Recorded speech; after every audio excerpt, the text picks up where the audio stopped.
Hey, what's up, Kaijus? It's your brother Kaiju Kong, aka 2K, emerging from the depths of sweet solitude to bring you some more Sigma, so sustenance. Alright, so today is a special episode for you guys, prepared just for you guys, which is why I didn't make a video in the past few days.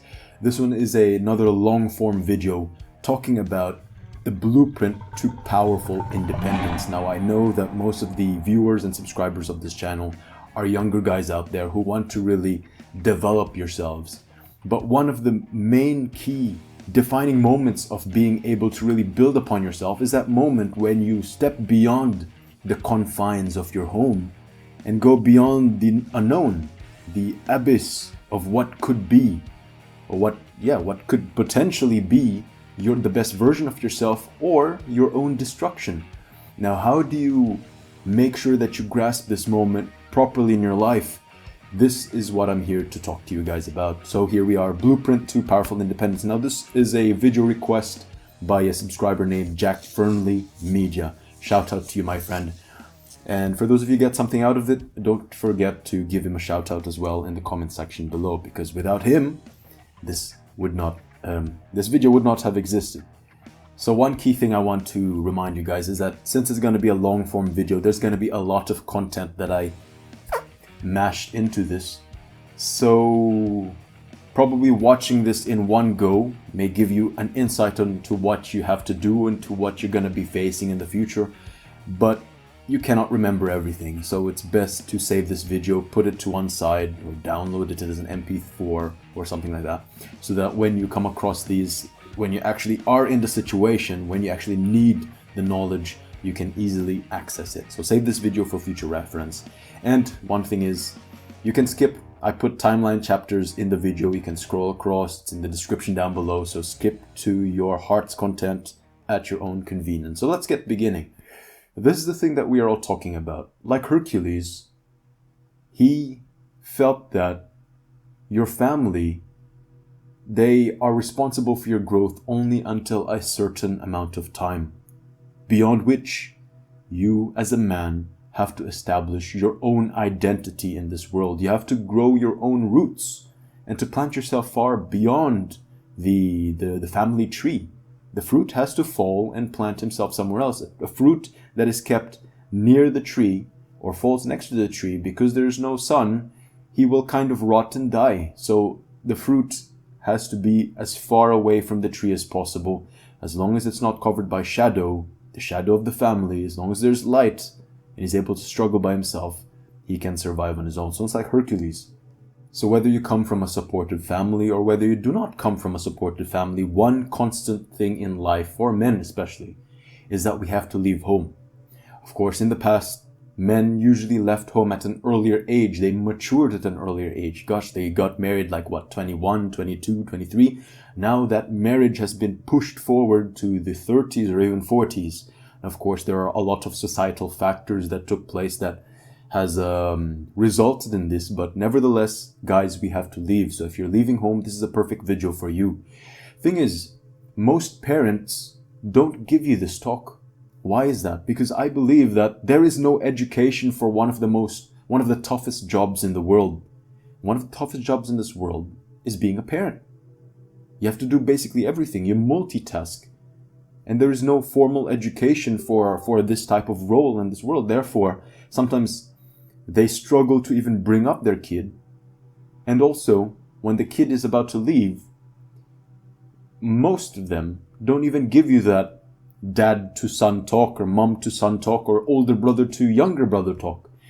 And so this is the main objective of this presentation of mine, is to give a comprehensive guide to you guys to prepare you for the road ahead, much like a bigger brother does to a younger brother. So look at this. Now this is like the Ouroboros, or the journey. You are like that little wolf pup, the wolf cub, and that larger wolf behind is that vision of who you want to be. Nobody wants to stay a young pup forever. You want to grow. You want to become the best version of yourself. Therefore, you are the hero of your own journey. You can make your life and book as interesting as possible, or you can make it as boring as possible. When you watch a movie, why do movies keep you captivated and holding onto your seats, wanting to find out what's next? because you know that what is next is not the same as what is currently happening. There is always an up and down. There is always something different going to happen. You're not going to watch a movie of a guy playing video games all day long. Of course, probably not. Okay, that's funny because you watch Twitch streamers playing video games, but you're not going to watch someone with no hardship. The thing with video games is because the game has hardship, so you're watching the game. You're not going to watch a guy sitting down playing on his screen without knowing what's going on in his screen, if you know what I'm saying. There is no hero without hardship. That is something you have to understand. So prepare yourself to face hardship and embrace it.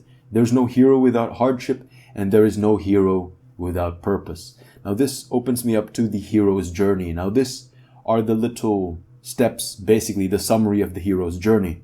Now this is where you start. Let me open up my pen. This is where you start. You're in the ordinary world. That's where you are. You're home. Ordinary world. That's the world of comfort. Now you're called to adventure. Whatever this call to adventure may be. Either you want to just escape your home, or you have something that you want to grasp outside of your home. There is some strong purpose.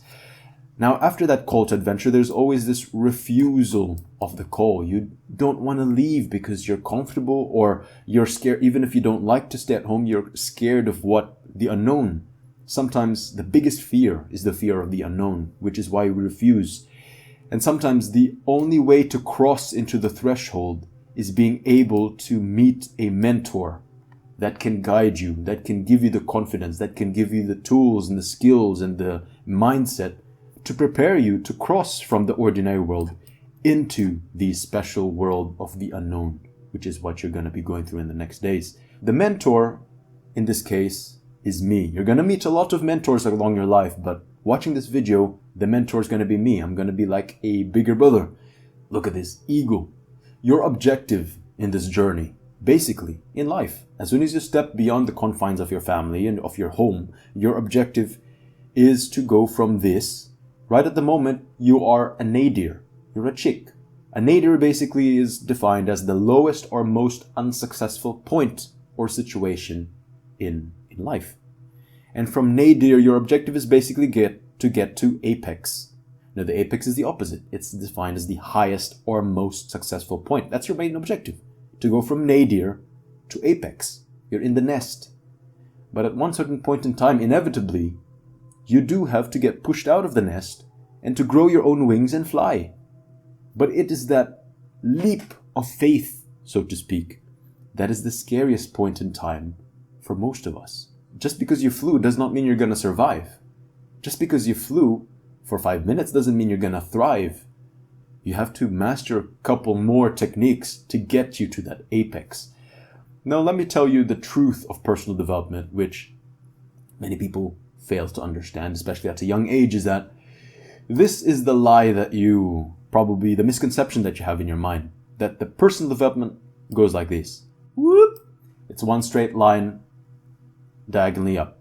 That is rarely the case, my friends. And knowing this, knowing the truth, opens you up to being realistic, and it allows you to forgive yourself and to quickly move forward rather than dwelling on your mistakes. Because if you dwell on your mistakes, you waste time.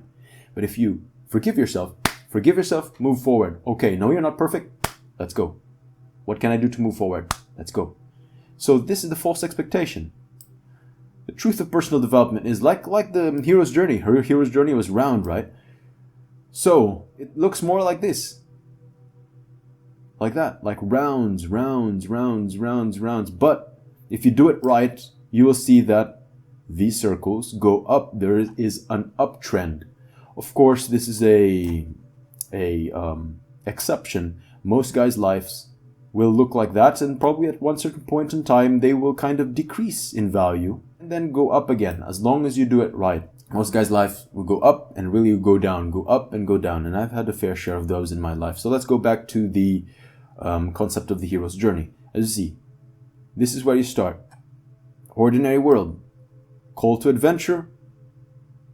Woo! Get hope. Refusal of the call. Go down. Meeting the mentor. Go up. Crossing the threshold. Maybe you're there. Tests, allies, enemies. Depends on how you use it. Can go up a bit. Approach to the inmost cave. Go down again. The ordeal. go down, or plateau. Reward, seizing the sword, you go up. So as you can see, guys, nothing in life, even along the hero's journey, nothing is constant. You're going to go up and down, up and down. Just forgive yourself. So let's go into the realities of the world. So this, on the left side, as you can see, is a jungle. On the right side is a city. Now what I want to talk to you guys about today is the difference between Mother Nature and the Matrix, which is why I keep explaining things in analogy, like I opened up with an eagle, I opened up with a wolf. The thing is, Mother Nature and the Matrix that we are born and currently fighting for survival in, they're pretty much the same. And they're much more similar than you actually think. Now let me explain. Now, those of you might not know, but Matrix, the origin of the word Matrix came from the Latin matter, or mother, Mother Nature. And even more interesting is that the word itself, matrix, is from the old late Middle English matrix also, which actually means womb. We are in a womb. Now this alludes to my earlier video that I did a long time ago about what the Templars taught me about life in this matrix, is that we are like all sperm in a womb. What do sperms do? They compete for the end goal. And isn't that what Mother Nature is? Also in the matrix, in the womb, there is always the sense of something being created, like a baby being created, out of that race. Mother Nature, there is always an act of creation. There is a race. There is a survival of the fittest. But there is always a constant evolution. There is always a constant building up. The Matrix, though, that is not necessarily the case, as you can see. You can always say, survival of the fittest, like all these gurus or all these motivational speakers say, but when you look at the realities of life, I've lived life and I noticed that the weak may survive. That's the truth of the system. The weak are actually supported by the strong. The government gives laws that prevents the weak from dying off. The weak are probably majority. And as I said, the government will pander to the majority because it's the majority that pay the taxes. It's the majority that vote in those government officials. So, by right, the government officials will take care of the majority. Thereby, the majority will survive. It is the 1%, the strong, that are actually the outliers. It's the 1% that are actually the outliers. And the outliers not necessarily are the ones who are taken care of. But because you're the outliers, because you're strong, you find your own way. So, the weak may survive, but it is the strong who thrive. So that is the difference between Mother Nature and the Matrix. Now let's go into the realities of the Matrix. As I said, it is competitive. That's something that many Sigma males, we try not to look at because we call it the rat race. But it is nevertheless a fact of life that it is competitive. Whether you want to look at it as this or not, it's a reality. There are winners or losers, which is why I find it silly they giving out these consolation prizes like, 17th place trophies. There's no 17th place trophies. There's only first place, second place, and third place. It's like, again, the concept of the matrix, the womb, sperm race. There is the winner and the loser. There's not even a second place. You're only the first place, and that's the only guy who gets to become the baby. Everyone else dies off. So in the matrix, you cannot say, I wouldn't want to say that opportunities are limited. Opportunities are abundant. You can do with whatever. You can make money in whatever way you want. But specific opportunities are limited. Because once someone moves in, the first mover, usually he takes up that market.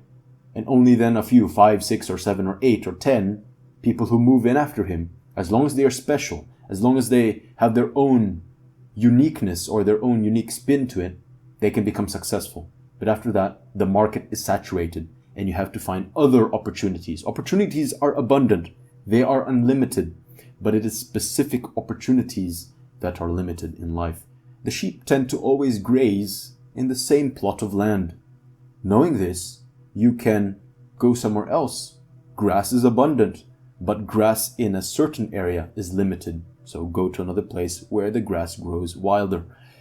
Next. Empathy and compassion make you liked, but it doesn't necessarily get you what you want. This is very important. Sigma males, I understand that for those of you who are INFJs, the feeling type, intuitive type, you are very empathetic and you're very compassionate. And by right, you're quite popular with people around you, people like you. But you have to understand it, because I was the same. I always wanted to be, let's say, valued by society. I always wanted to give value, but at times you have to know that it doesn't necessarily get you what you want. People tend to take advantage of you. When you give a lot and when you show that you can carry a burden, what happens? When you're an ox, people treat you like an ox. They give you the yoke. When you look like a rat or when you look like a mouse, they're not going to give that heavy yoke to you. So sometimes there's this thing that a colleague told me about, which I kind of found funny, but there is an element of truth in it. If you don't want to be used, give the impression of you being useless. But the best way of being used is to give the impression that you are useful. So the more useless that you look, the less you're going to be used and taken advantage of. It's kind of funny. It's stupid in a way, making people want to look like they're useless, but there's an element of truth in it. So I said, the virtue is in balance. Now look, on the left side you got tuna, on the right side you got shark. Now I'm going to talk about now the prey versus the predator dichotomy, or the differences between them. The meaning behind it. First, the etymology. Prey comes from the Old French prey, which means booty or plunder, like treasure. Whereas the predator, it comes from the Latin predator, meaning plunderer. Now the mindset. The prey is the victim, kind of guy, the guy who lives for the weekend, whereas the predator is the victor. He lives for the hunt. In terms of finances, is very important. The prey, his expenses are more than his earnings, whereas the predator, his earnings are greater than his expenses. The fuel, the thing that drives them, prey, the fuel is external. He is driven by fear and anxiety, whereas the predator, his fuel is internal, within. What drives him is his own ambition and his hunger. You see, in the fuel, the prey, they tend to move away from something, whereas in the predator's case, they tend to move forward. Prey move forward toward something, the prey tend to move away from something. He's a sucker for the system, in terms of the system. He's a sucker. That's why he's the prey. He's the booty. He's the plunder. People take advantage of him. People get money from him. That's why his expenses are more than his earnings. Predator, on the other hand, he takes advantage of the system. He is the plunderer, takes advantage. At times, he is the one who takes money from the prey, from the plunderer. That's why his earnings are greater than his expenses. Now, in terms of freedom, the prey's freedom is limited. He lacks the leverage. Because his expenses are greater than his earnings, he does not have so much disposable income. In fact, he does not have his disposable income. He lives paycheck to paycheck. He has zero savings. When the job is hard and treats you like shit, you cannot say no and you cannot resign because you don't have any savings from which you can survive. But the predator, on the other hand, he has unlimited freedom. He has more leverage because he has more earnings. He has disposable income. He has savings. If the job that he is in sucks and treats him like shit, he can resign without a care in the world because he has savings with which he can survive upon for 6 months to 1 year without having a job. Or he has the potential to earn money from his side hustles that he does not actually need a job. In the animal world, you're born either a prey or a predator. You're born tuna or you're born a shark. And with this, that governs basically the rest of your life. However, with humans, the choice is yours. You can choose. You choose your destiny through your daily actions. Therefore, it is a daily choice. Every day that you wake up in the morning, you can push yourself to either becoming more of the prey. You tip the needle either to more of the prey or more of the predator. You know what I mean? But another truth is, look at this interesting photo. There is always a bigger fish in the world. In the game, in society, in the hierarchy, no matter how big, how strong, how talented, how skillful, or how experienced you are, the fact of life is there's always a bigger fish. And this is if you're competing, if you're in the competitive mindset, this is the importance of growing low-key in being humble. Because if you're a shark who does not want to get eaten by a bigger shark, you're not going to fly out in the open boasting yourself. You're going to hide along the reeds, you're going to hide in the seaweed, you're going to hide in the darkness to prevent the spotlight from shining on you. and from a bigger predator taking notice of you. Like with a company, when you're a freelancer or when you're a startup, you have to develop your company and you have to do things low key.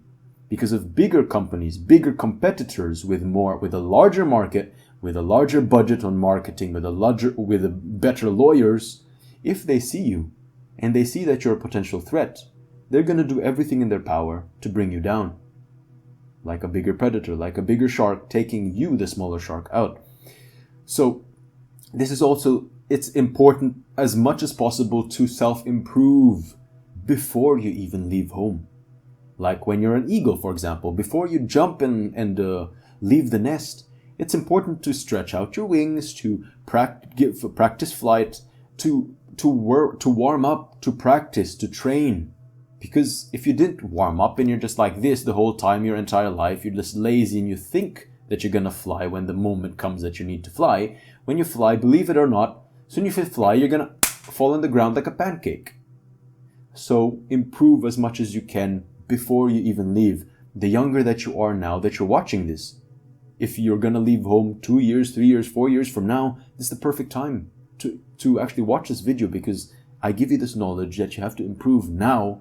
As I say, the more you sweat in times of peace, the less you bleed in times of war. So sweat more now, and you're gonna cry less, bleed less, and suffer less in the future. Here we are in the pre-departure routine, the mindset that you have, the understanding and the preparations that you have to make before even leaving home.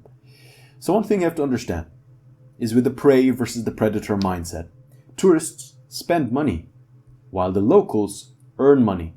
Now, it's very rarely the case, maybe 0.00 something percent, that the tourists make money staying somewhere else. But in most cases, this is the case. Tourists spend, whereas locals earn. So if you're wanting to go from prey to predator, from nadir to apex, you'll have to understand that going to another country, you begin as a tourist. And tourists spend money, which means that you are prey, because your expenses are greater than your earnings. So to get from prey to predator, to get from nadir to apex, you have to increase your earning capacity that makes your earnings greater than your expenses. And if locals earn more money, the conclusion therefore is that you have to get localized as soon as possible. So let me walk you through the steps of getting localized, of building up to that apex status. Get localized, get integrated. Now, before you even leave pre-departure, it's important that if you're traveling to another country, learn the local language, at least know how to greet, know how to say the basics, the basic phrases. Where is this? Where is that? My name is, how are you? Toilet, train station, restaurant, exit, entrance, left, right, front, back. These basic things. You don't even need even less than 100 words, trust me. If you know the language, if you know at least 50 words, 50 nouns, and the most important verbs, which is not even more than 100 words, it's going to get you through those first few weeks, first few months, maybe even years. Some of you might think it's overwhelming because, like, when you take English classes, you take English for many years. They teach you about tenses, past participle, what it is, what the verbs, the conjugation, and all of this, spelling, grammar, vocabulary. Thing is, it's all a bunch of bullshit, I think. It's just all a matter of, it's just tickling the mind, I believe. It's a sense of intellectual superiority. But when you think about it this way, language is communication. And if you can communicate, that is the basis of language. You've learned a new language. You don't have to be a master in being able to write books and perfect grammatical. As long as you're understood by the locals, that is enough. As I say, he who learns a new language gets a new soul. When you acquire a new language, you can take on a new persona. You can experience a different world, as if you were born in a new country, as if you were born Japanese, as if you were born African, as if you were born in Alaska.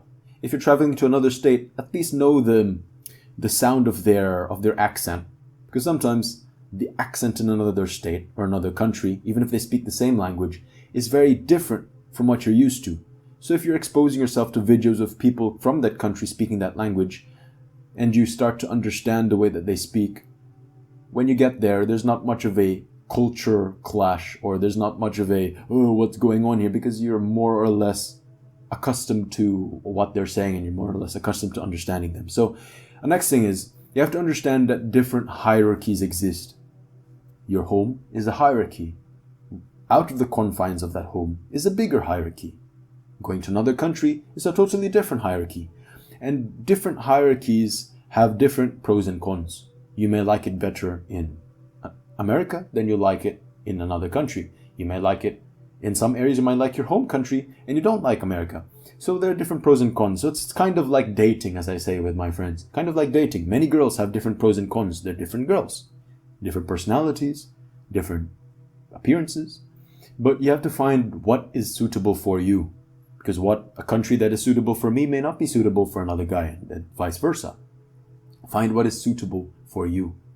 Understanding that different hierarchies exist. If you don't like the place where you are now, you feel like it's very difficult now, try going to another country. Maybe in another country you're going to be more respected, you're going to be more valued. Understanding this gives one hope and belief in himself and belief in the future. And another one is adaptability and open-mindedness. Now this is very important. It doesn't even need explanation.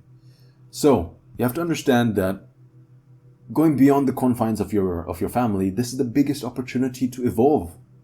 Because this is perhaps the biggest moment in your life when you can become who you want to be or who you truly are. You are not your past. Remember, if you keep holding on to your past, it's like you breathing in and holding your breath. You have to let go to have life. If you hold on to the past, you're going to turn blue and purple in the face. You have to evolve. Don't kill yourself. Don't kill your potential in the future. So you can totally recreate yourself into the person you want to be. When you go to a new country, when you go to a new state, people do not know you from Adam. So even if you present yourself as someone totally 180 degrees from who you are now or your persona now, they're not going to know the better. They're not going to judge you. They're going to accept you for who you are as long as you live it confidently. And that is very empowering. So along this line, if you created that persona and you're happy with it, you see it going somewhere, one important thing that I've learned in my own life, because I've done this many times over different hierarchies, different schools, different states, different countries, is that I recreated my persona, but I tended to go a little bit back. Like I go forward, then I take one step back. 2 steps forward, 1 step back. 2 steps forward, 1 step back, because I failed to understand this thing that I'm going to tell you now. Importance of understanding that humans are creatures of habit. You have to stick with it or you may go back. Don't give yourself that comfort zone. Once you give yourself that comfort zone of relaxing, you're going to relax and take a step back into who you were before. And that person that you were before is not necessarily the guy that you want to be, which is why you took 2 steps forward. So stick with it. Be disciplined.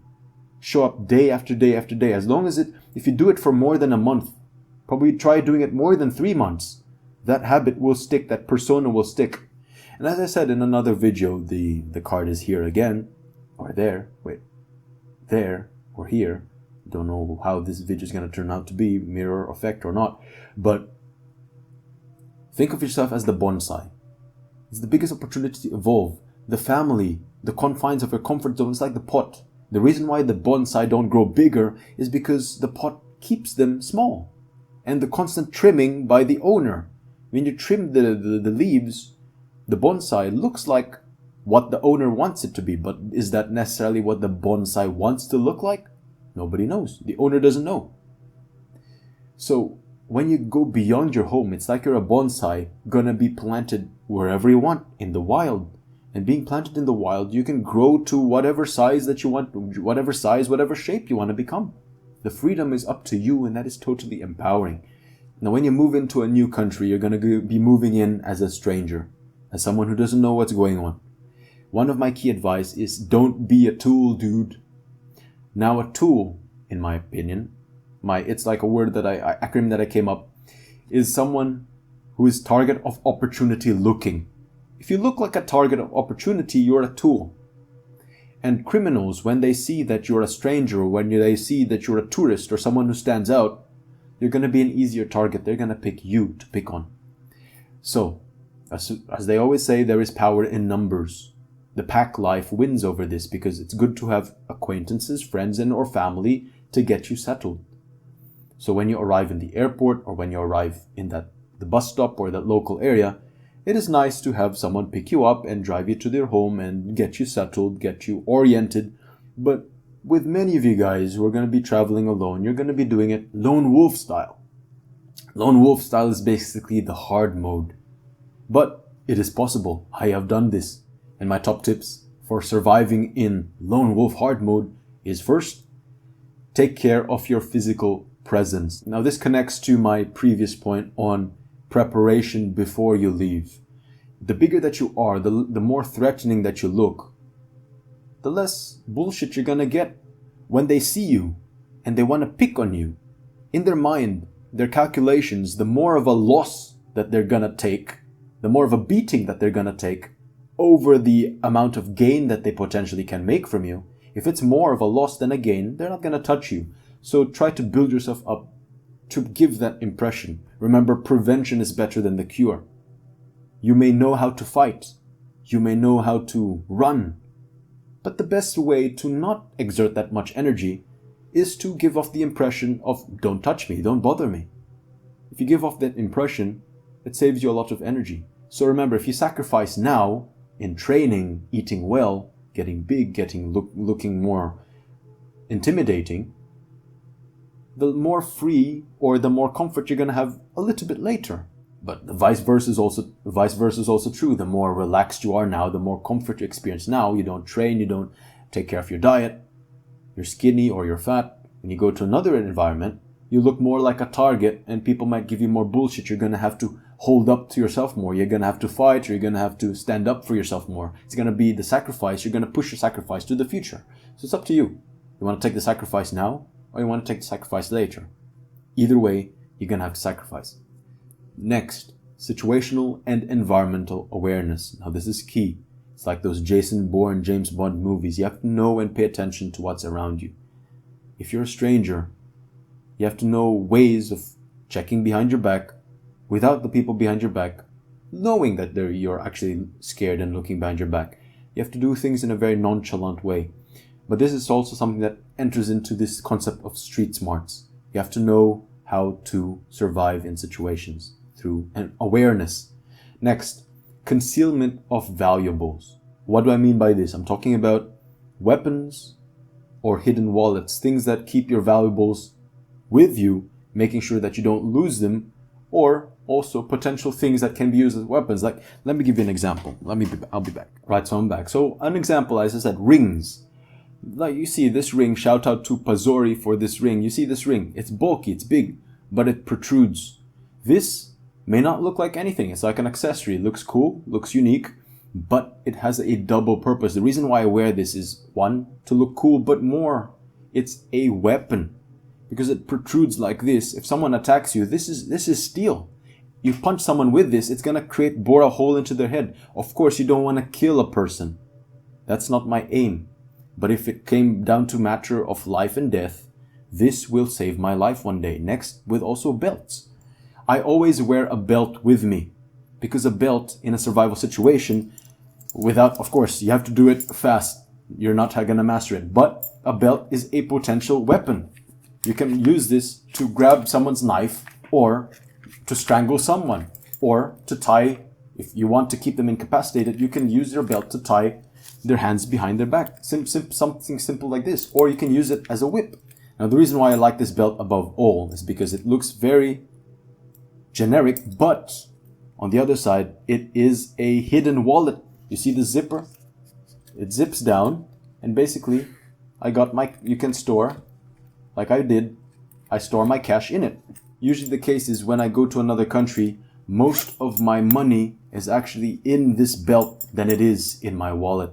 So that's what I mean. Also, if you have unique accessories like a unique bracelet, it's also very helpful.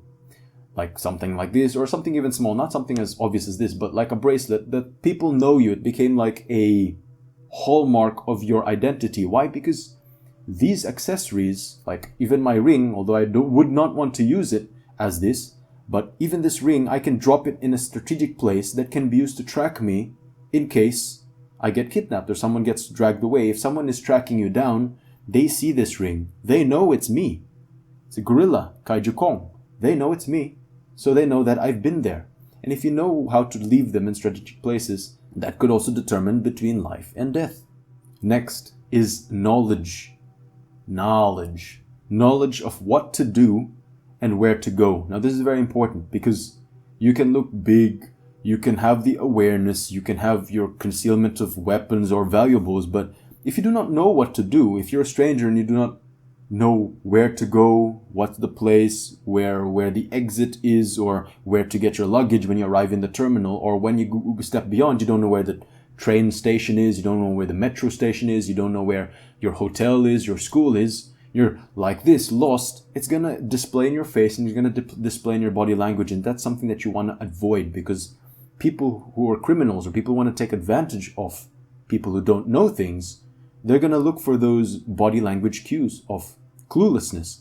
So knowledge is very important. Now, I like to presence, awareness, concealment, and knowledge. I like putting them in a easy to remember acronym. So before you even leave your home, you have to pack well. Pack presence, awareness, concealment, and knowledge. These 4 things will save your life and not make you look like a tool or someone who looks like a target of opportunity. So to do this, I told you knowledge. It's important to gather intel before you even leave. Remember that we're still in pre-departure. The goal here is to think like a local, not like a tourist. Remember, locals earn money. Locals earn money, whereas tourists spend money and lose money. They can spend it on the local economy, or they can be spending because someone stole money from them.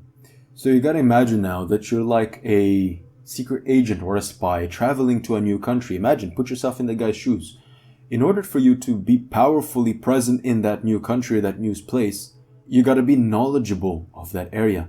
And the vital intel that you have to research on are the local establishments. You have to avoid tourist traps. Now, tourist traps are basically those stores or restaurants that are usually very close to local attractions that are very expensive, and the quality of their goods or quality of their food sucks, or it's very mediocre at best. There are a lot, and I've known this from traveling in Italy, traveling in Spain, traveling in France, Paris, that there are restaurants or stores that are off the beaten path, very cheap, very tasty, very genuine food. If you go closer to the more close to tourist attractions that you go, the more expensive and the suckier that it gets. And local establishments, it's important to know things about some establishments like museums or something. There are discounts, promotions, student rates that you can probably know about. This will save you a lot of money in the long run. Bus tickets, metro tickets, train tickets. Sometimes you can get a ticket for a certain amount of period for a very cheap price, and you can ride all of those transportation. Or like museums, sometimes they offer these student rates. You can get a ticket for half the price if you just present your student ID. I always keep a student ID on me because that's the benefit of looking young. When you look young, of course, in bars or clubs, people may turn you down and ask for your identification because they don't believe you're over 18. But in the case of like these student rates, I go to museums all the time and I present to them my expired university card, and they still give me the student rate. So that's one cool thing. If you think you got a young looking face, or you think you can get away with looking like a student for 5, 6, 7 years from now, hold on to that university card. Next thing to know is local customs. Because local customs, as I say, if you know the local customs, it can gain you a lot of friends easily. And it also prevents unnecessary enemies and sanctions. Sanctions like, if you park here, where not to park, or don't do this, don't do that, because if you do it and you get on the side of the law, remember you are a foreigner, you are a stranger in a foreign country that is not your home, or in a state that is not your home. You are the nadir, you are the prey. You're not the one who has leverage in case there's a lawsuit or something that you did something against the law. It's not on your side. Now the following things are, you can take it, depends on how relevant it is to you. If you need to put your money in a bank, in a local bank, it's best. So you have to know the different types of banks, which ones that offer the best types of rates, and the ones that are more supported by a wider variety of establishments in the local area or even internationally, that's the bank they should go for. Insurance is important. Taxation is also important. Remember, don't get on the side of the law. Even if you're a Sigma male, you want to do your own thing. The thing is, once you step into the system, once you start to work in the hierarchy, taxation and laws, it's a vital part of the hierarchy. You have to play by the rules. Remember, to break the rules, you have to know the rules. But don't say that came from me. Anyway, next thing is phone SIM cards. There are different mobile providers. Different mobile providers have different promotions, and you have to study the pros and cons of each. Some mobile providers even provide a special student rate that you can get if you're below, let's say, 25, which is the case with my SIM card. Even if I'm above 25 right now, I'm still using that student rate. Funnily enough, I don't know why they didn't cut me out of that.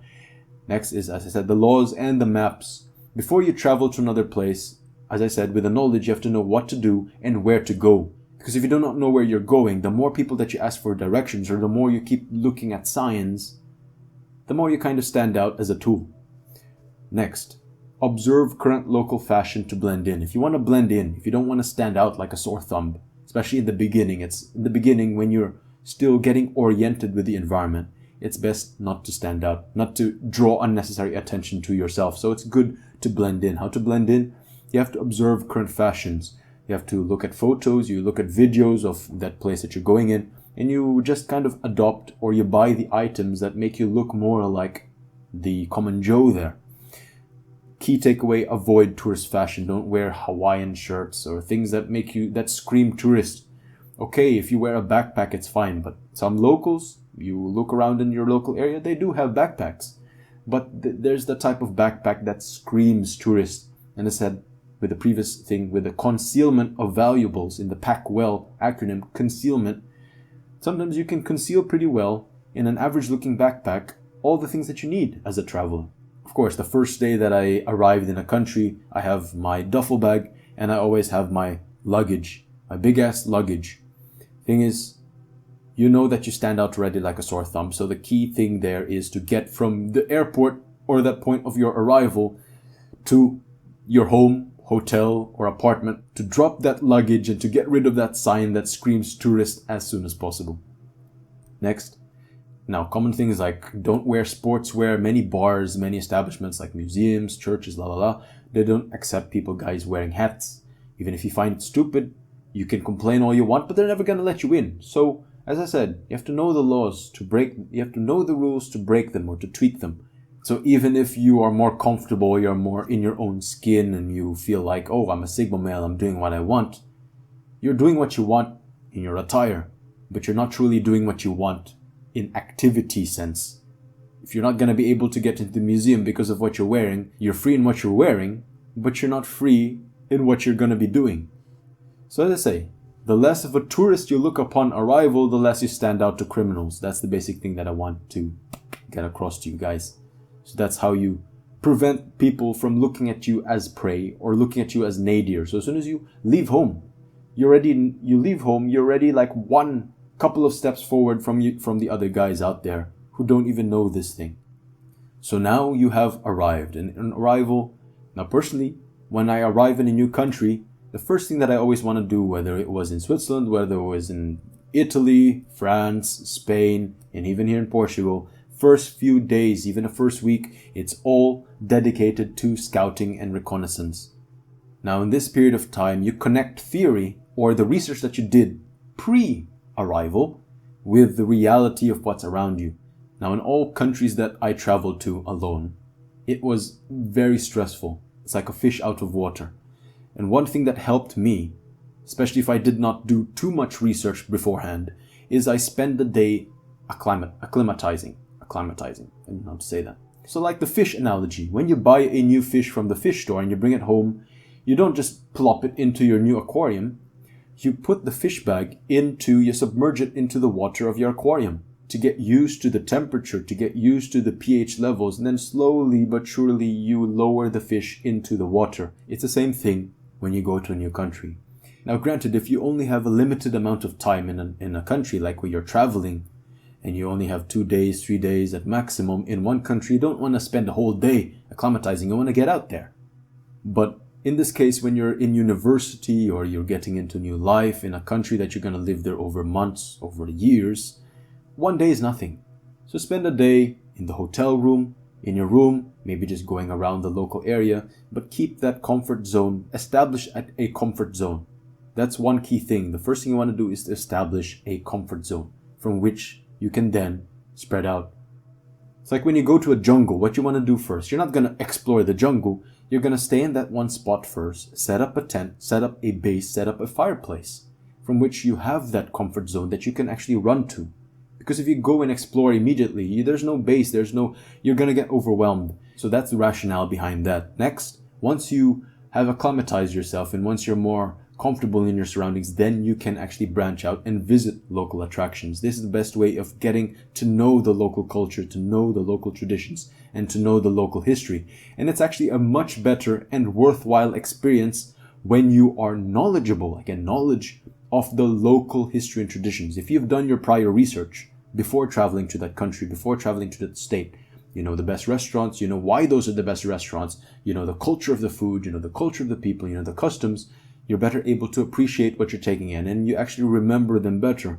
And it makes you look like a more cultured person. And the locals will appreciate you more because you know already you're not a total beginner. All the locals will appreciate someone who knows even a bit about the local culture because it means that he is interested. When he's interested, it means that he likes a culture. Now, if someone likes your culture, of course, you're going to treat him much better than someone who does not have any knowledge and seems to be ignorant because it looks like he doesn't give a shit.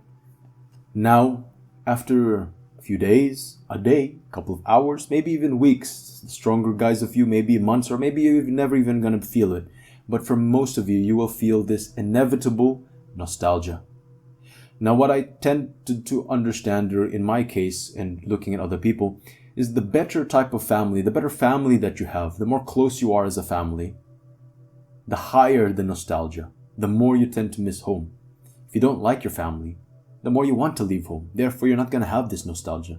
Common sense. And also, this is the importance of a good father, or importance of a good masculine figures around you in your life. Because the mother, like matter is what we see, what we touch. It's there in front of us. Mother. The mother tends to have the energy on contentment on what is present, whereas the father, the focus and drive tends to be towards what could be. Mother is what is, father is what could be. So a good father teaches his son how to face the outside world, because only in the outside world can a man truly become who he is. Another factor is your purpose. The stronger your outside purpose, the stronger your purpose, the stronger is your axe to cut your ties with your family, to cut down that feeling of nostalgia. But you have to understand this, is that fortunately, that feeling of nostalgia will fade over time. And the longer you are away from your family, the less nostalgia you'll actually feel. It's just like with me. When people ask me, how long have you been away from your family? And I tell them almost 4 years. And they tell me, don't you miss your family? Don't you miss home? I tell them, yeah, I miss home, but my purpose of being here is much stronger than my missing of my family. So feeling nostalgic is normal, it's perfectly natural, and I'm going to teach you a couple of techniques and mindsets that will help you get rid of it and help you push the needle much forward from going from zero to hero, from nadir to apex, from prey to predator. Let's go into the first step.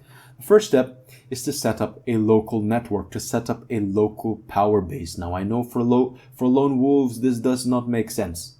It takes extra effort for introverts, but it is necessary. Because with a local network of knowing more people, you have increased opportunities. Sometimes jobs open up. Sometimes they give you pieces of nuggets of knowledge or wisdom that you need that can help you step up your game in life. Even the student rate SIM card that I was talking about on my phone, that was basically told to me by a friend of mine.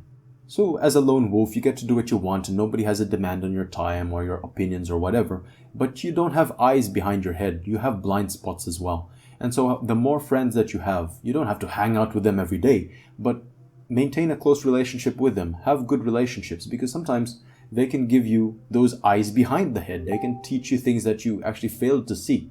So the key people that have helped me personally in my own life are, let's say, the barber.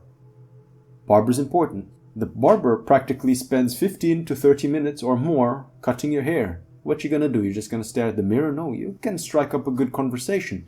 That's also a perfect way of, if you come from a foreign country and you want to brush up on your local language skills, you can talk to the barber. And the barber, he talks to so many people on the daily that he has a lot of knowledge. So sometimes you can ask for tips or advice of how to get around your area, or what's the best thing to do, what's the best restaurant to go to from your barber. The barber's bored as fuck. If you're a guy who understands the pain, you empathize with him and you give him a good conversation, you're gonna forever stand out in his mind. Also, stores and markets. These are very important. If you know key people in the stores and markets, they can help you. Not only in the store or the market, but they're good friends to have. Next, restaurants. The servers, be nice to them. Bartenders, be nice to them. Because if the servers know you and the bartenders know you by name, even the owners of the establishment know you by name, they give you VIP treatment. When others see that they give you VIP treatment, what does that say about you? What's the impression that that creates? It's an impression of power. It's an impression of status. And all you had to do was treat those guys nicely with respect and at least try to get and show an interest in their lives. You don't have to be loud or flaunting or peacocking like an alpha does. Sigma establishes smartly key networks, key people in the local network, that he just walks into the restaurant and the server or the owner of this or the bartender sees him. He says, "Hey, it's Kaiju Kong, sit down here in the VIP area," or they give you a drink for free. That's how Sigma males get ahead in life without having to do generally so much. Next, local organizations. Now, if you have hobbies, you have interests, church group, whatever, these people, since they have you can connect in common interests. You never know, this could be a potential business partner. And having these people around you to welcome you, to bring you to, let's say, parties, local events, this will greatly help from getting you from tourist to local status immediately. So the important thing with all of these things is to remember the names of these people, because the name is the sweetest sound and the sweetest word to anybody in the whole dictionary. Your name. Someone calls your name and they remember your name, even if you've met them a week ago, and they remember your interests, they remember you. That's the sweetest thing. That's the biggest compliment you can pay to someone else. So when they talk, keep mental notes in your mind. Maybe it's like for me, I kind of cheat. I keep notes actually on my phone of the names of the people in different establishments and what we talked about and what they told me their interests are, so that I can bring it up in the future. So bring up things that they mentioned whenever possible, and this shows them that you truly care about them, and this will put you in better favors towards them. And one key thing that shows that you truly appreciate them. Now, this doesn't really apply in stores or markets nor organizations, but applies with the barber and applies with restaurants, clubs, bars, whatever, is that no matter how good of a conversationalist you are, the best way to get in the good favor of anyone is a good tip. A good tip does not hurt. And if you are nice to them, you show genuine care, and then you give the tip, you're gonna be in their good books no matter what. Next time you go, they're gonna be smiling at you much more than they're gonna be smiling at someone else. They're gonna want to actually do business with you. And when others see that, let's say you bring in friends, or you bring in a date, that speaks volume on your value as a person. So let's go on to the next one. This is the skill tree priorities. While you're in a new environment, there are 4 things that you need to master or work on in that school. No matter what anyone else says, this for me was the most important 4 things that I learned in my life. The first and foremost being nutrition and health. Knowing what types of foods to buy. Remember, when you're independent, you're the one who's going to buy your own groceries. Remember, health is wealth. It's a cliche, but it is true. And not all nutritious food are expensive. Nutritious food can be nutritious even if it's cheap. So you have to do your research beforehand and know exactly what works for you. A good, healthy body will pay dividends in the future. If you have a vision in your mind of what you want to be, for what you want to do, if your body is lazy, if your body wants to sleep all the time, if your body doesn't have the ambition, it's not going to do it. So take care of the body and have that healthy vision of your mind. The next key thing that I see a lot of young kids failing at is frugality. Many times We are taught math, we are taught science, biology, English, la la la la la, but schools fail to teach us finance. They fail to teach us the difference between needs and wants. They fail to teach us minimalism. Because only in minimalism is there more freedom. Because when you have less stuff, it's easier to travel, easier to pack. You take less time to pack, it's less intimidating, therefore you want to travel more. It's easy to choose lodging, it's easy to choose a house. Because the size of your house is not dictated by you. The size of your house is dictated by the things that you own. Frugality is also about being resourceful, of being able to do more with less. A lot of consumer products created on the market today that people buy and are actually pretty popular, when you think about it, people buy them or people use that service because they do not know how to do something. If you are knowledgeable, the more that you know how to do, the less that you actually need to buy. And the cheaper overall that you are with your life, the more frugal you are, the less debt that you're going to incur in your life. Being in debt chains you to the society, chains you to the system, which goes against who you are and who you want to be as a Sigma man. There's no leverage in debt. The leverage is with the government, the leverage is with the banks, not with you. Now let's move on to communication and socialization skills. Now for introverts, this is a little bit of a weak spot for us, but it's necessary, my friends. Why? Because I've noticed in my life, looking around at all the most successful people or the people with the most potential, they have three things. They can communicate properly, they can talk properly, and they can write properly, and they have value in what they want to say. That's it. The value of the ideas and the communication skills to bring across those ideas. You can have all the best ideas in the world, but if you do not know how to communicate or advertise them, or if you do not know who to communicate to, those ideas will not come to fruition. Simple as that. The better able you are to blend being a creator and a marketer, the more successful you're going to be in the future. So that's a vital skill you have to really build and work upon. Last but definitely not the least is self-understanding and creation of self. Take this time on this journey to really understand who you are. This leads me to the importance of the trap mentality. The trap stands for trying to reach all pinnacles. Try to maximize yourself on all fronts. Try not to have any weak spots. Your weaknesses, build them up. Your strengths, boost them even higher. Because it's important. For those of you who do not know yourself fully, especially if you're younger, how are you going to know who you are when you're below 15? Below 20, you kind of know a little bit about yourself. But trust me, on my own journey, I learned so much more beyond 20 than I did before that.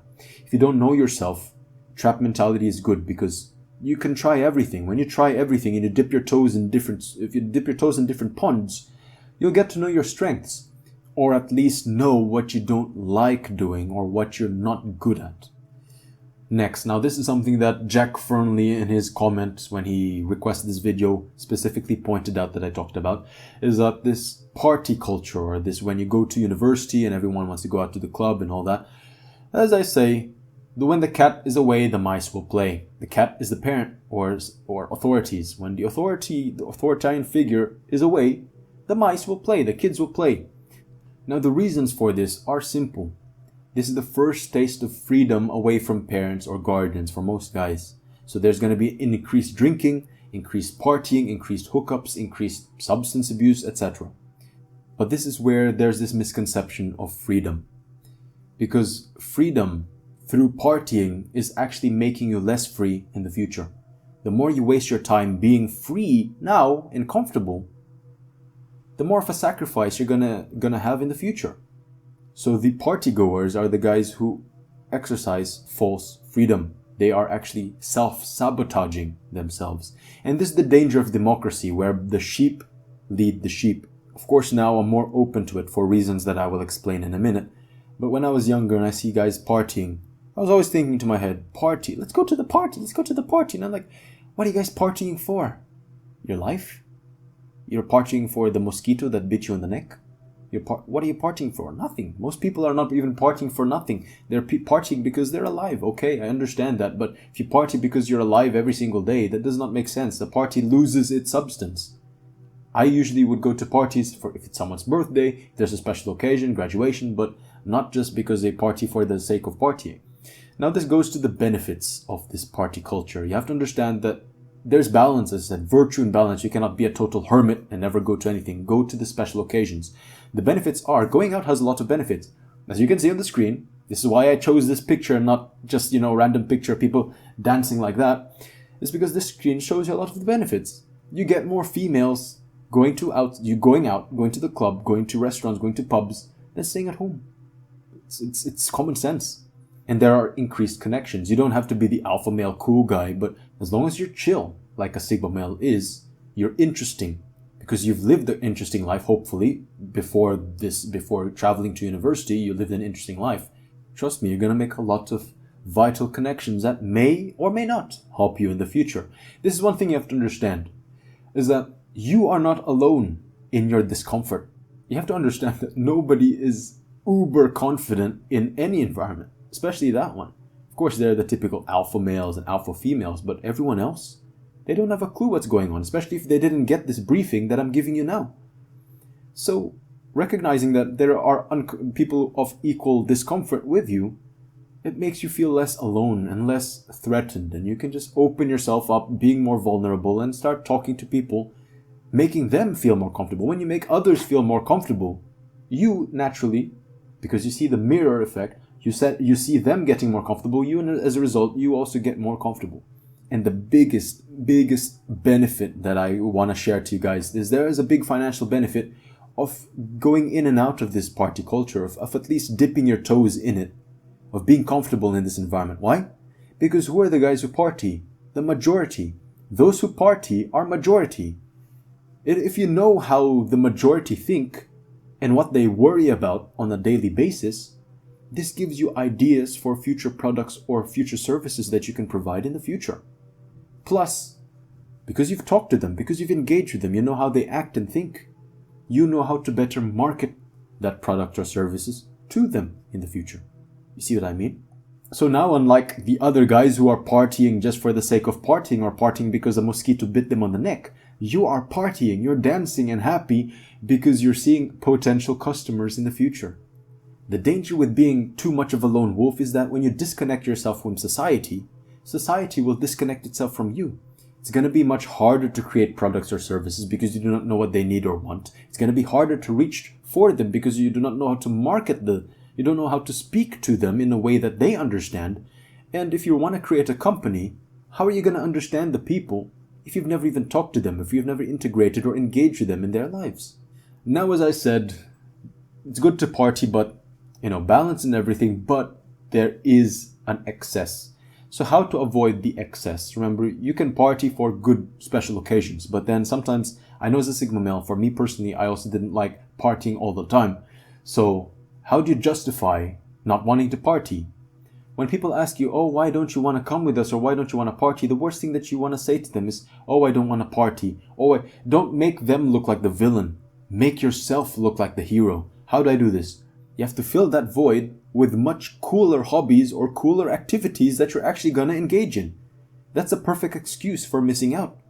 Now, this is an example of university days when I was invited to a party. And they asked me, oh, why don't you want to party? Why don't you want to come? No. I said, I want to sleep as soon as possible because tomorrow I'm going to wake up early. I'm going to go snowboarding. Now, that is much cooler than partying. And I walked away from that discussion with them looking much cooler than if I said, oh, I'm just going to sleep, or oh, I don't want to party, or I'm going to study, or oh, I'm going to go to the gym. And it was not that I was lying, because I was genuinely going to go to snowboard the next day early. I wanted to get to the peaks as early as possible. The second way of avoiding this is to have a purpose or a goal for being in university. Remember, most kids, they're in university because they're just following the narrative of society. Go to school, go to university, get a job, die. The thing is, you as a Sigma male, you think beyond. You do things for a reason. You're in a university for a reason. If you don't have a reason now, come up with a reason. Come up with a strong, compelling reason for why you're there and what you want to do with your life. Remember, those who have no why are easily distracted. That's why they go and do crazy shit in the exercising false freedom. which will in turn make them less free in the future. As I say, a man who stands for nothing falls for everything. And I'll leave this slide at that. Now, since we're talking about the social life, this is a good way of opening up to the slide, which I want to say, your net worth is your net worth. The amount of money that you have now, or the amount of money that you will actually potentially earn in the future, is largely dependent on who you surround yourself with. As they say, if you surround yourself with 5 losers, guess who's going to be the 6th loser? You. But if you surround yourself with 5 billionaires, who has the potential of being the 6th billionaire? You as well. Now, if you want to be a winner in life, who do you surround yourself with? You want to surround yourself with winners, right? But take this into account. Back to the prey versus the predator mindset. When you look at nature, when you look at animals, how do you determine who are the predators and who are the prey? The prey animals are usually the animals where the eyes are at the side of their head. They look at their surroundings. The predators, on the other hand, the predators have the eyes in front of their head. Now you tell me, look at humans. Where are our eyes located? Are on the side or are on the front?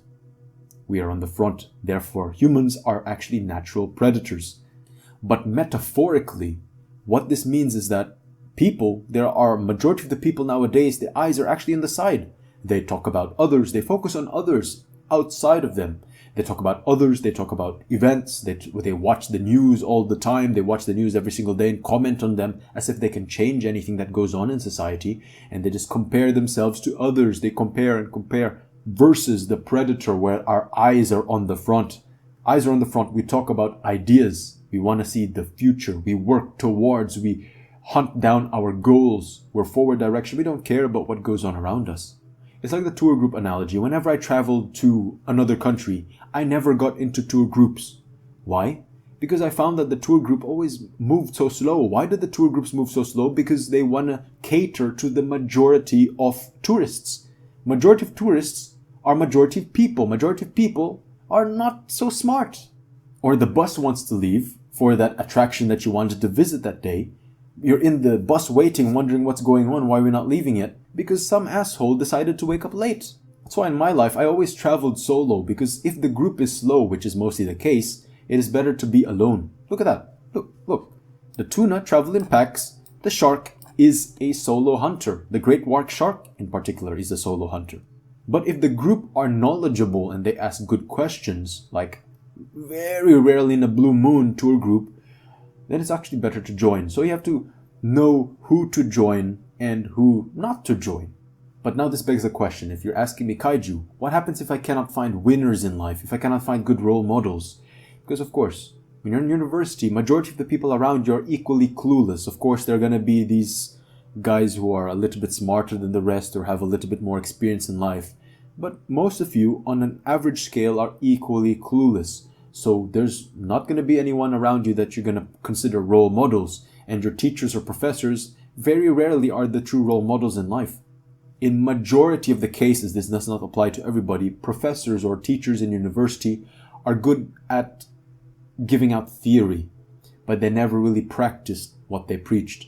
So if you cannot find good role models or winners, what I did in my life is that you take advantage of this. You take advantage of the internet. You watch videos. You watch people that you want to be in the future, or you want what they have, and you listen to them on a daily, as if they are sitting from right across from you on the table.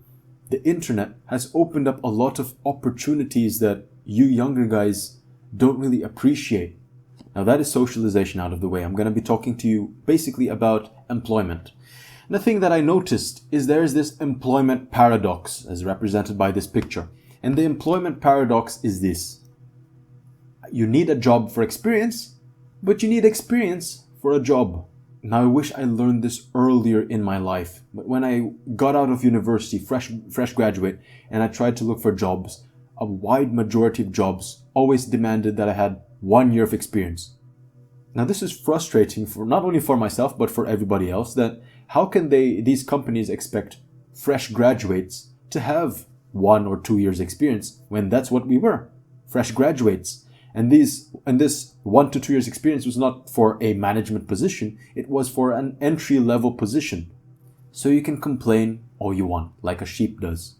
But if you truly want to be a predator, if you truly want to be apex, understand that this is the case and this is the reality. And what can you do beyond that? What can you do?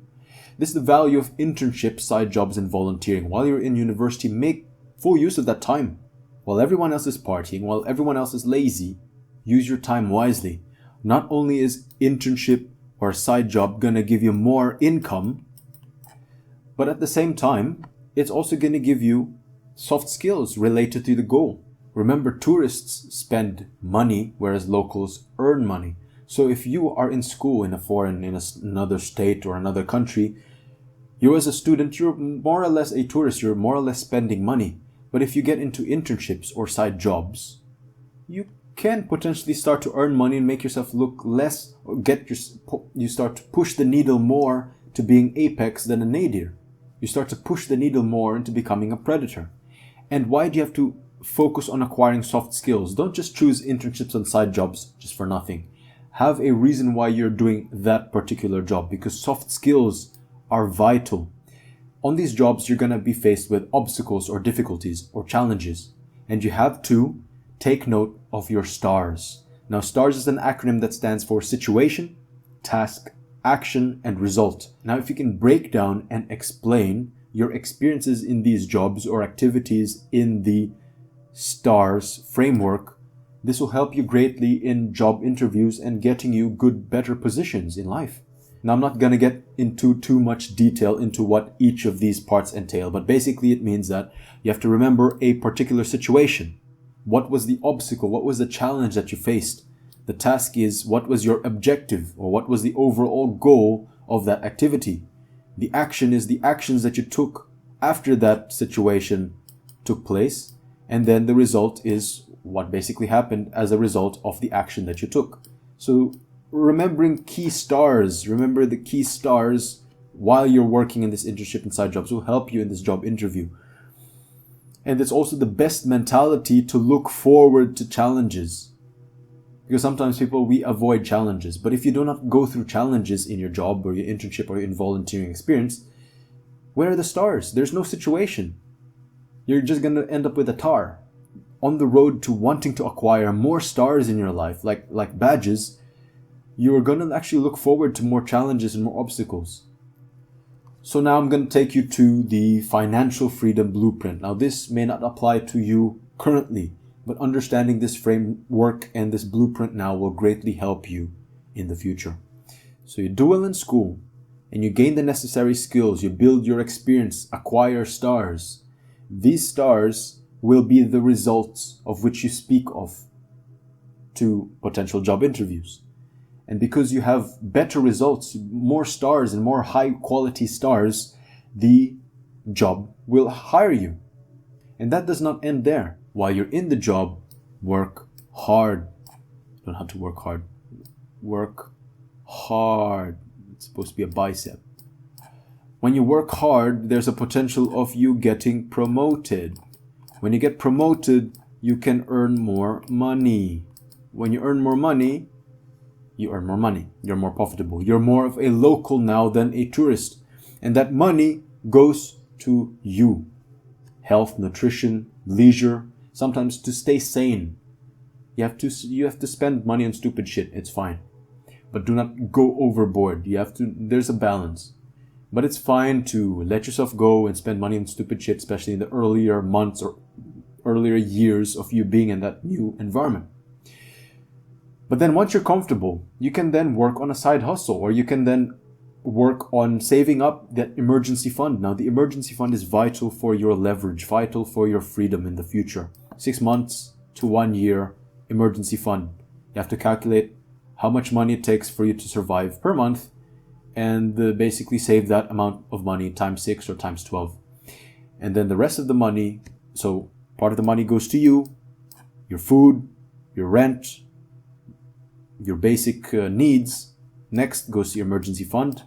And then the others will go into reinvestment. So reinvestment can be side hustle, can be in stocks, can be crypto, can be whatever. And that's basically it. Once you have this emergency fund, and once you reinvest, sometimes you will find yourself, the reinvestments or the side hustles that you make more money than the job. And by this time, you can then focus instead on reinvestment, and the reinvestment will pay you no longer the job. And that is true freedom, my friends. Next. Now, for those of you who know, you will know what that bird is. The bird in the nest is called the cuckoo. So the cuckoo bird, for those of you who don't know, will plant its egg in another bird's nest. So the other bird will take care of the cuckoo. He relieves himself of the responsibility and lets someone else take care of his kid, basically. That's not it. The cuckoo bird, when it hatches, it is bigger than the rest of usually bigger than the rest of the rest of the birds, or it hatches first and it will start to push the other eggs off of the nest, thereby being the only bird left for the parent bird to take care of. So as you can see, this bird is basically taking care of a kid that's not its own. Little does he know that his real offspring was pushed off by this bastard of a bird and fallen to the ground. Now the same thing in life, sometimes you are that bird and you have to be aware of cuckoo dreams. Now cuckoo dreams are dreams or goals that other people, friends, acquaintances, parents, teachers will plant in your head, that they tell you this is the dream that you should have, this is the dream that you should take care of. And sometimes these dreams, you work on them, the dreams may actually grow into something substantial. And you think, oh, it hatched first, therefore this is the one that has the most potential. And because you take care of that, little do you know that that cuckoo is pushing off your other eggs off of the nest. The other eggs represent the other things that you could potentially be doing, or the potential things that you could be in your life. And because you take care of that cuckoo dream or that cuckoo goal, the next thing you know, your true potential and your true dreams, your true aspirations, the opportunities will pass you by. So it's very important to filter through the BS of this world, to make sure that you're not taking care of someone's dream, you're taking care of your own. Even though the cuckoo bird is bigger, the other guy's dream is bigger, and your dream, when it grows up, may be smaller, doesn't matter. Your dream is your dream. Take care of what is yours, not of what is someone else's. So it's very important, especially in this day and age when we are constantly bombarded with dreams that we should have. Mansion, cars. When sometimes mansion, cars, yachts, and these jets and everything, good lifestyle, this is not for everybody. Some people are content with little. And actually, the happiest person, the man who is happiest with less, is actually the richest person in the room. And then let me end by this. Be yourself, my friends. Really understand who you are. That is the most vital step, or the most vital mission or goal, short-term objective that you have while you're in university or while you're traveling in a new country by yourself. You have to understand that imitation is suicide. You are born different for a reason. If you negate or you neglect your unique self to become or to copy someone else, what does that say about who you are? Or what does that say about your potential? It dies. It's suicide. Imitation is suicide. What is the use of a free will if you're always guided by others' opinions? It's like you're a robot. It's like you're a sheep. Think for yourself. To understand who you are, you must do stuff in your life. You cannot sit down on a chair and then understand who you are. Circumstances do not make a man. Circumstances reveal him. So put yourself in circumstances. Do cool stuff with your life. Fill your book with a lot of stories to tell. You are the hero of your own journey. The lone wolf lifestyle overall is the most liberating, although at times it can be the most sacrificing. But the lesson I've learned in my life is that if you are a sheep, or if you are someone who constantly follows or looks to others for guidance, understand that they think for you, but they do not think of you. They think for themselves, and that's how it is most of the time. Of course, the exception are parents, but at times parents, sometimes they do things with their best interests in mind, not necessarily the children's interests. So even with that, they think for you, but they do not often think of you. So as a lone wolf, you take complete ownership of your life, and that can be good, and that is also a big burden to bear. So find your own voice, explore the world, experience life, embrace challenges, and lift others up, as I am doing with you now. So that's it, brother. I hope this helped you. I know this is quite a long episode, and if you stuck by this far, kudos to you, my friend. You're gonna be, you have one step up in life compared to other people who never receive this briefing from their brothers, never receive this briefing from their parents. So that's it. I want to cut that short there. So if this resonated with you, comment your thoughts down below and subscribe if you haven't already. This is Kaiju Kong signing off. Do take care, my friends. Good luck to all of you. All the best. Stay strong and take care.